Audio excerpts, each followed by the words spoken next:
Assalamu alaikum warahmatullahi wabarakatuh, ikhwani, ndugu zangu Waislamu. Ndugu zanguni, leo nipo kwa ajili ya kuwakumbusha masala ya ibada. Ibada ni kitu cha msingi sana katika maisha ya wanadamu.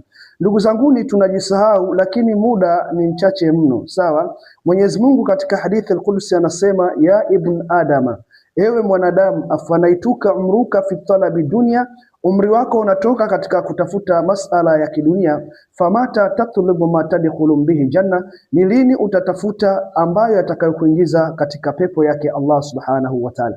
Ndugu zanguni, leo tupo, kesho hatupo, na ili uamini, hebu angalia familia yako, angalia ndugu zako, hebu angalia baba yako yupo au mama yako yupo? Kama yupo, hebu angalia babu yako aliyemzaa mama yako yupo? Na kama yupo, hebu muangalie babu aliyomzaa baba yako yupo? Hapo utajua kwamba sisi sote katika dunia hii tunapita, hakuna atakayebaki isipokuwa utukufu wake Allah subhanahu wa ta'ala. Na pengine kuna baadhi ya watu vyeo vinawapa kibri, pesa zinawapa kibri, utawala unawapa kibri. Nikwambie ndugu yangu, hivyo vyote vitaondoka, hivyo vyote vitakwisha, hivyo vyote utaachana navyo, na utaenda katika maisha ambayo yatakayokuwa mapya kabisa, nayo sio maisha mengine isipokuwa ni maisha ya barzakh. Ndugu zanguni, katika moja ya maisha mazito sana ni maisha ya barzakh. Kwa hiyo wewe ambaye ni Muislamu, usijishughulishi sana na maisha ya dunia ukamsahau Mwenyezi Mungu. Kwani wako wapi wale waliokuwa majamedari? Wako wapi wale ambao walikuwa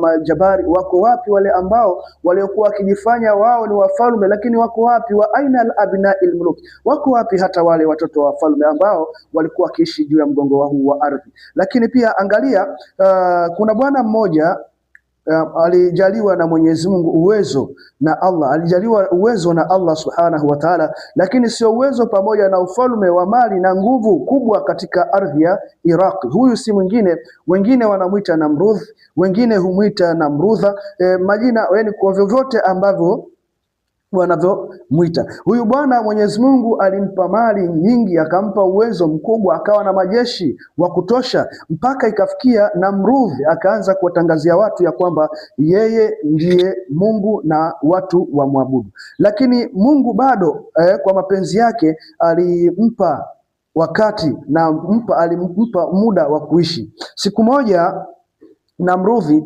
alifanya mdaharo na Nabii Ibrahim akidai kuwa yeye anahuisha na kufisha. Ibrahimu akasema, sawa, hakika Allah ambaye nayemjua mimi analileta jua kutoka mashariki, basi na wewe kama ni Mungu litoe jua kutoka magharibi. Sawa. Baada ya Ibrahimu kumwambia